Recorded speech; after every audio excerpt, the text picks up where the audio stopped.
नमस्कार। आज 27 जुलाई 2025 की भारत की कुछ अहम खबरों पर जरा गहराई से बात करते हैं। जी। हमारे पास जो स्रोत हैं उनमें सरकारी पहलों से लेकर संस्कृति, मौसम, खेल और दुर्भाग्य से कुछ दुखद घटनाओं का भी जिक्र है। चलिए देखते हैं इनमें क्या खास है। बिल्कुल। आज की सुर्खियां देख के लगता है कि भारत में कितनी चीजें एक साथ चल रही हैं। मतलब विविधता भी है और जटिलता भी। एक तरफ राष्ट्रीय स्तर की योजनाएं, दूसरी तरफ जमीनी चिंताएं और हाँ, सांस्कृतिक रंगत भी। सही। ये सब मिलाकर आज के भारत की एक मिली जुली सी तस्वीर पेश करते हैं, है ना? हाँ बिल्कुल। तो शुरुआत करते हैं राष्ट्रीय सुरक्षा और आत्मनिर्भरता वाले पहलू से। जी। सूत्रों में खबर है कि प्रधानमंत्री ने ऑपरेशन सिंदूर और मेड इन इंडिया हथियारों पर जोर दिया है। कहा जा रहा है कि इसका मकसद आतंकवाद पर लगाम लगाना है और आत्मनिर्भर भारत के तहत आर्थिक विकास को भी बढ़ावा देना है। पर ये ऑपरेशन सिंदूर, ये नाम थोड़ा अलग है। ये असल में है क्या?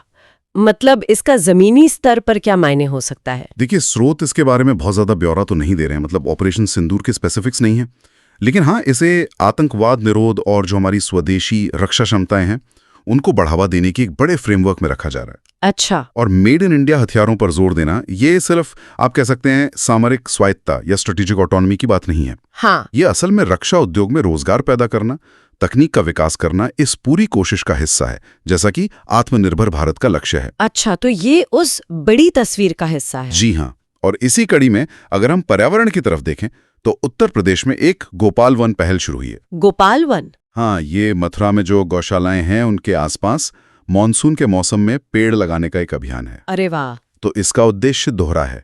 एक तो पर्यावरण का संरक्षण और दूसरा गायों के लिए चारे का इंतजाम भी हो जाएगा। ये वहाँ की स्थानीय अर्थव्यवस्था और संस्कृति दोनों से जुड़ा हुआ है। और देखिए, इसी मॉनसून से जुड़ी है हमारी संस्कृति भी। बिल्कुल। आज उत्तर भारत में हरियाली तीज का त्योहार मनाया जा रहा है। मतलब विवाहित महिलाएं व्रत रखती हैं, पूजा करती हैं, मेहंदी लगाती हैं। हाँ, हरे कपड़े पहनती हैं। हाँ, और हरे कपड़े पहनती हैं। ये सब प्रकृति के नए रूप, उर्वरता और मॉनसून के आने का जश्न है। कितना सुंदर मेल है ये प्रकृति और परंपरा का। सही कहा। तीज जैसे त्योहार ये दिखाते हैं कि मॉनसून हमारी संस्कृति में कितना अंदर तक रचा बसा है। लेकिन जैसा कि स्रोत हमें याद दिला रहे हैं, मॉनसून का एक दूसरा चेहरा भी है जो थोड़ा चुनौतीपूर्ण है। हाँ, वो तो है। दिल्ली, यूपी, बिहार, राजस्थान, हरियाणा, उत्तराखंड, इन कई राज्यों में भारी बारिश की चेतावनी जारी की गई है। मतलब बाढ़ का खतरा बना हुआ है। ओह। और उधर मुंबई में बीएमसी ने ऊंचे ज्वार, मतलब लगभग 4.6 से 4.7 मीटर ऊंची लहरें, उसको देखते हुए लोगों को सलाह दी है कि भाई समुद्र तटों से दूर रहें। हाँ, ये जरूरी हो जाता है। जी।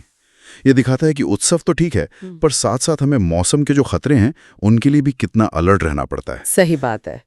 चलिए अब जरा खेल के मैदान का रुख करते हैं। जी। इंग्लैंड और भारत के बीच चौथा टेस्ट मैच चल रहा है और वहां लगता है इंग्लैंड की पकड़ काफी मजबूत हो गई है। हाँ, दूसरे दिन का खेल जब खत्म हुआ तो इंग्लैंड ने 544 रन बना लिए थे 7 विकेट पर। भारत तो पहले ही 358 पे सिमट गया था। तो मतलब बड़ी बढ़त है उनके पास। जी हाँ, और सीरीज में भी वो 2-1 से आगे हैं।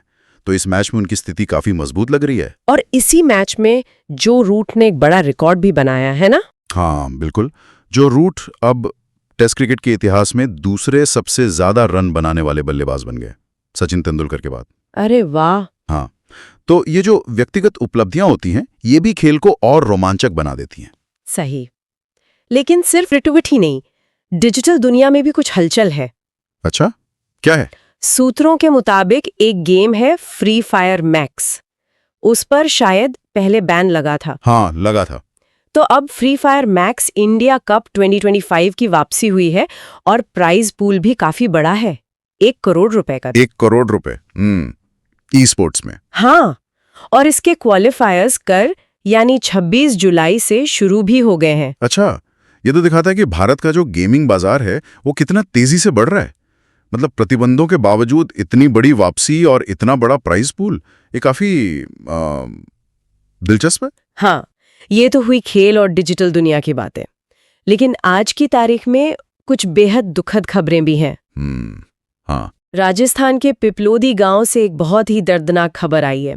वहां एक स्कूल की छत गिर गई। हे भगवान। और उसमें 7 बच्चों की जान चली गई और 15 घायल हो गए। अरे नहीं, ये तो बहुत ही भयानक है। हाँ, इस घटना ने स्कूलों में जो सुरक्षा के इंतजाम है, जो बुनियादी ढांचा है, उसको लेकर बहुत गंभीर सवाल खड़े कर दिए। बिल्कुल, ये तो दिल दहला देने वाली घटना है और सीधे तौर पे मतलब हमारे बच्चों की सुरक्षा और स्कूलों के रखरखाव के जो मानक है उन पर उंगली उठाती है। स्रोत बता रहे हैं कि अब इस पर जवाबदेही तय करने और पूरी तरह से जांच की मांग उठ रही है। होनी भी चाहिए। जी।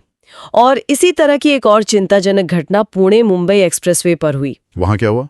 वहां एक कंटेनर ट्रक के ब्रेक फेल हो गए और उसकी वजह से करीब 16 गाड़ियां आपस में टकरा गईं। 16 गाड़ियां? हाँ, इसमें एक व्यक्ति की मौत हो गई और घंटों तक ट्रैफिक जाम लगा रहा। ये घटना फिर से सड़क सुरक्षा के नियमों और खासकर जो भारी वाहन है उनके रखरखाव की अहमियत को सामने लाती है। सही कहा। तो आज हमने देखा कि कैसे एक ही दिन में भारत में राष्ट्रीय महत्वाकांक्षाएं हैं, सांस्कृतिक उत्सव हैं, मौसम की चुनौतियां हैं, खेल का रोमांच है और दुखद हादसे भी हैं। ये सब कुछ साथ साथ चल रहा है। तो इन अलग अलग धागों को अगर जोड़कर देखें तो क्या तस्वीर उभरती है? तस्वीर यही है कि भारत एक ऐसा राष्ट्र है जो कई मोर्चों पर एक साथ आगे बढ़ रहा है और कई मोर्चों पर जूझ भी रहा है। एक तरफ भविष्य की तैयारी है, चाहे वो रक्षा में आत्मनिर्भरता हो या फिर डिजिटल दुनिया में ई स्पोर्ट्स का बढ़ता धारा। दूसरी तरफ जो तात्कालिक चुनौतियां हैं वो भी सामने हैं, जैसे मानसून को मैनेज करना या सड़क और बिल्डिंग्स की सुरक्षा को पक्का करना। सही। और इन सब के बीच अपनी जो गहरी सांस्कृतिक जड़ें हैं, जैसे तीज का त्योहार, उनको भी सहेज कर रखा जा रहा है। ये सब एक साथ हो रहा है। तो मतलब एक जटिल संतुलन है। बिल्कुल। और आज की इन तमाम खबरों को, इन अलग अलग तरह की सुर्खियों को एक साथ देखकर ये सोचना लाजमी हो जाता है कि कोई भी समाज, कोई भी देश एक ही वक्त में उम्मीद और नाउमीदी, जश्न और मातम, आगे बढ़ने की चाह और अचानक सामने आ खड़ी होने वाली बाधाएं, इन जैसी इतनी अलग अलग सच्चाइयों को एक साथ कैसे जीता है और इनसे कैसे निपटता है, ये एक बड़ा सवाल